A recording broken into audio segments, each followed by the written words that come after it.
ওস্তাদ জি অত্যন্ত সুন্দর ভাষায় ইসলামের মৌলিকত্ব বিষয়গুলো তুলে নিয়ে আসছিলেন।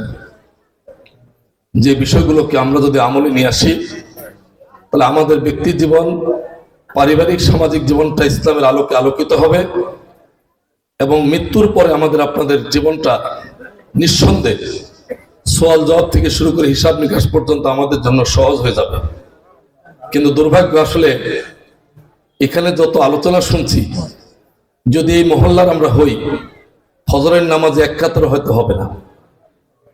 এর মানে আলোচনা শুনলাম, আমলের ঘাটতিটা হচ্ছে ফজর পর্যন্ত হয়তো বাস্তবায়ন আসবে না। বাস্তবে ইহুদিরা মুসলমানদের নিয়ে খুব বেশি আতঙ্কিত না। এর একটা ইহুদি একজন আলেম একটা মন্তব্য করছিলেন। সে মন্তব্যটা হচ্ছে অত্যন্ত মারাত্মক একটি মন্তব্য। ইহুদি মন্তব্য, আলেমদের মন্তব্য হচ্ছে, যেদিন এশার নামাজে জুমার নামাজে যা মুসল্লি হবে, ফজরের নামাজ এশার নামাজ থেকে শুরু করে 5 ওয়াক্ত নামাজে যেদিন একই সেম মুসল্লি হবে, সেদিন মুসলমানরা গোটা পৃথিবী বিজয় হবে। ইহুদিরা জিজ্ঞাসা করে, ইহুদি আলেমরা জিজ্ঞাসা করে, মুসলমানদের মসজিদে জুমার নামাজের মুসল্লি কত আর 5 ওয়াক্ত নামাজে মুসল্লি কত? জুমার নামাজে যদি 500 হয়, ওয়াক্তিয়া নামাজে হয় 50। সেই হিসাবে তারা মনে করে মুসলমানদের গোটা পৃথিবীর নেতৃত্বে আসতে এখনো সময় লাগবে। এর মানে আসলে বাস্তবেই আমরা জুমার নামাজকে যত বেশি গুরুত্ব দিয়ে মসজিদে আসি, জুমার নামাজের দিন আসরের নামাজে আমরা তত বেশি গুরুত্ব না দিয়ে মসজিদে আসি না।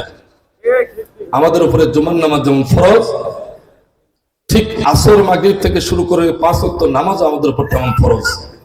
এই জন্য আল্লাহ রাব্বুল আলামিন আমাদের সবাইকে 5 ওয়াক্ত নামাজ হিসাবে কবুল করুন সকলে, আমিন। আরেকটি বিষয়, বাবা মার, বিশেষ করে উনি ওনার বাবার দৃশ্যগুলো বর্ণনা করলেন। এটা তো বাস্তবতা। বাবা এবং মায়ের জীবিত অবস্থায় একজনকে পেলাম, কিন্তু জান্নাত নিশ্চিত করতে পারলাম না। আল্লাহ রাব্বুল আলামিন আল্লাহ রাসূলের মাধ্যমে ধ্বংস কামনা করে দিয়েছেন। অর্থাৎ আমি আমার বাবা মাকে জীবিত অবস্থায় পেলাম, কিন্তু আমি তার সেবা করে জান্নাত নিশ্চিত করতে পারলাম না। এটা আমাদের জন্য দুর্ভাগ্য। যার জন্যে আমার ব্যক্তিগত অভ্যাসটা, বাড়িতে যখনই খাবো প্লেট নিয়ে মায়ের কাছে বসে খাই।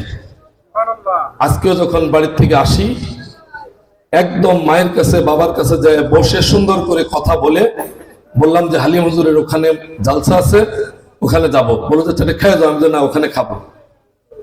ওখান থেকে বলে অনুমতি নিয়ে আসলাম। উপকারিতা, বাড়িতে না যাওয়া পর্যন্ত বাবা মা দোয়া করতে থাকবে, আল্লাহ রাব্বুল আলামিন ফেরেশতা দিয়ে আমাদেরকে পাহারা দিবে। এই জন্য যখন সন্তান হিসাবে বাড়ি থেকে বের হবেন, সন্তান, স্ত্রী, আত্মীয় স্বজন যতই থাকুক, বাবা মা জীবিত থাকলে দয়া করে আমলটা করব, বাবা এবং মায়ের কাছ থেকে বলে অনুমতি নিয়ে যাব। দেখবেন তারা আমাদের জন্য দোয়া করবে, আল্লাহর খাস রহমত আমাদের উপর নাজিল হবে। সর্বোপরি একটা কথা হুজুর বলছিলেন, পর্দা। আমাদের মরসিন্দাতে ঐতিহ্যবাহী গ্রাম, আব্দুল্লাহ ইবনে কাজেম হুজুরের বক্তব্য শুনতে আসছিলাম ছোটকালে, আর শায়েখ আব্দুর রহমান হুজুরের বক্তব্য শুনতে আসছিলাম ছোটকালে। আব্দুল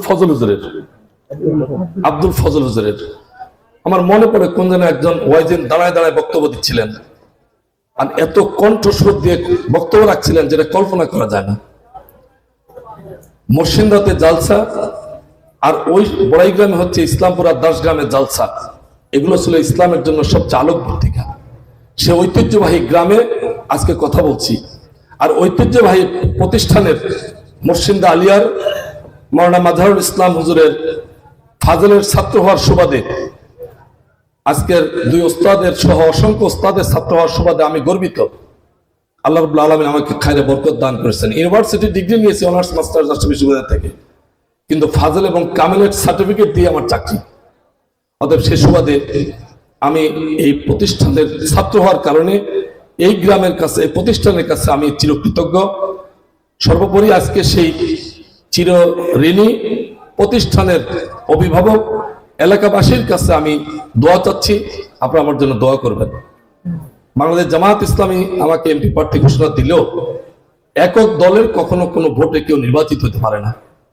দল মত ধর্ম বর্ণ নির্বিশেষে একটা উল্লেখযোগ্য অংশের সাপোর্ট পেলেই তিনি নির্বাচিত হন।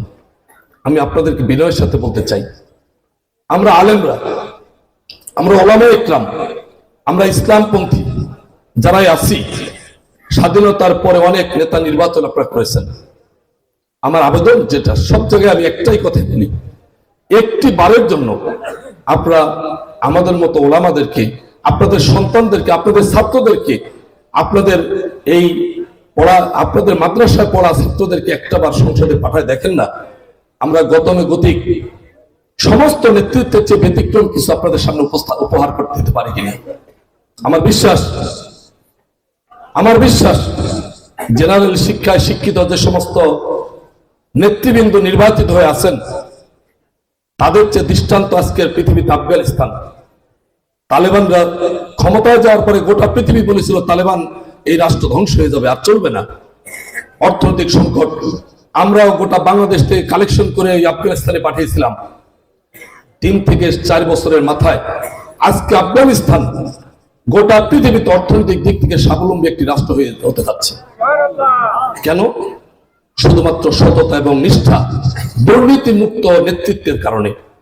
আজকের বাংলাদেশে আবেগময়ী, ইমোশনাল নেই, অনেক বক্তব্যের মাধ্যমে আপনাদের সামনে বক্তব্য দিবে, কিন্তু বৈষম্য বিরোধী ছাত্রদের দাবির পরিপ্রেক্ষিতে জীবনের বিনিময়ে অর্জিত দ্বিতীয়বারের স্বাধীনতায় তাদের দাবি একটাই, বৈষম্যহীন রাষ্ট্র চাই। তাদের দাবি একটাই, সন্ত্রাস, চাঁদাবাজ, দুর্নীতি, দখলদারিত্ব মুক্ত বাংলাদেশ চাই।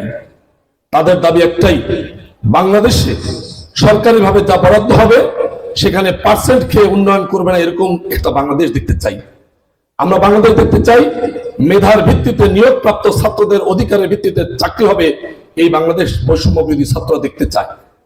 আজকে এই দেশ গড়ার ক্ষেত্রে আমার বিশ্বাস ইসলামপন্থী ওলামায়ে ইকরাম, কোরআনের ধারক বাহক, নামাজি ব্যক্তি ছাড়া কারো দ্বারা এই বাস্তবায়ন করা কখনো সম্ভব না।